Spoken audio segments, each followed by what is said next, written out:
નમસ્કાર દર્શક મિત્રો, વ્રત કથા ગુજરાતી ચેનલમાં આપનું સ્વાગત છે.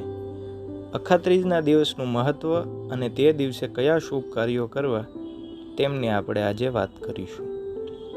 વૈશાખ મહિનાની શુક્લ પક્ષની ત્રીજને અખાત્રીજ કહેવાય છે. તેને અક્ષય તૃતીયા પણ કહેવામાં આવે છે, કારણ કે આ પવિત્ર દિવસે જે પણ દાન પુણ્ય કરીએ છીએ, જે પણ જપ તપ કરીએ છીએ તે અક્ષય બને છે. તેથી આ ત્રીજને અક્ષય તૃતીયા પણ કહેવામાં આવે છે. શાસ્ત્રએ આ તિથિને સ્વયં સિદ્ધ મુહૂર્તોમાં ગણતરી કરી છે. આ દિવસે કોઈ પંચાંગ કે ચોઘડિયા જોવામાં આવતા નથી. આખો દિવસ શુભ કાર્યો માટે ખૂબ યોગ્ય છે. નવીન વસ્ત્ર, આભૂષણ, ઘર, દુકાન, ફ્લેટ, મકાન, જમીન વગેરે જેવી વસ્તુ ખરીદવા માટે ખૂબ જ સુંદર દિવસ કહેવાય છે. આ દિવસે ઉદ્ઘાટન, ગૃહ પ્રવેશ, વેવિશાળ, વિવાહ જેવા શ્રેષ્ઠ કાર્યો કરવા માટે આ દિવસ ખૂબ જ યોગ્ય ગણાય છે. પુરાણમાં લખ્યું છે કે આ દિવસે મધ્યાહન સમયે પિતૃતર્પણ અને પિંડદાન કરવાથી તેમજ દાન્ય પુણ્ય કરવાથી પિતૃઓને મોક્ષ પ્રદાન થાય છે. આ દિવસે ગંગા સ્નાન કરવાથી તેમજ શ્રી હરિ, વિષ્ણુ અને લક્ષ્મીજીની એકસાથે પૂજા કરવાથી વિશેષ ફળ પ્રદાન થાય છે.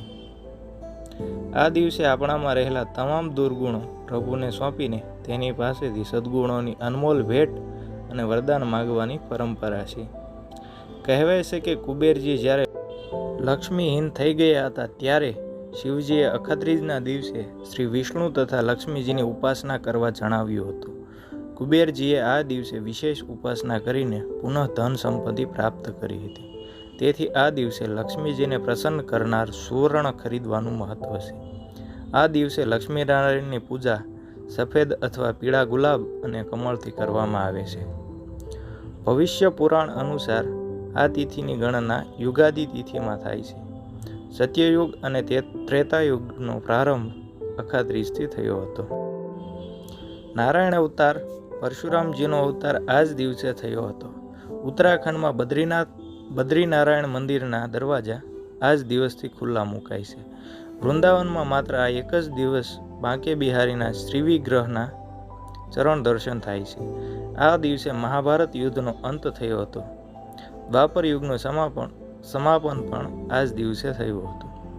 આ અતિ પવિત્ર દિવસ હોવાથી રથયાત્રાની તૈયારીઓની શરૂઆત પણ આ જ દિવસથી થાય છે.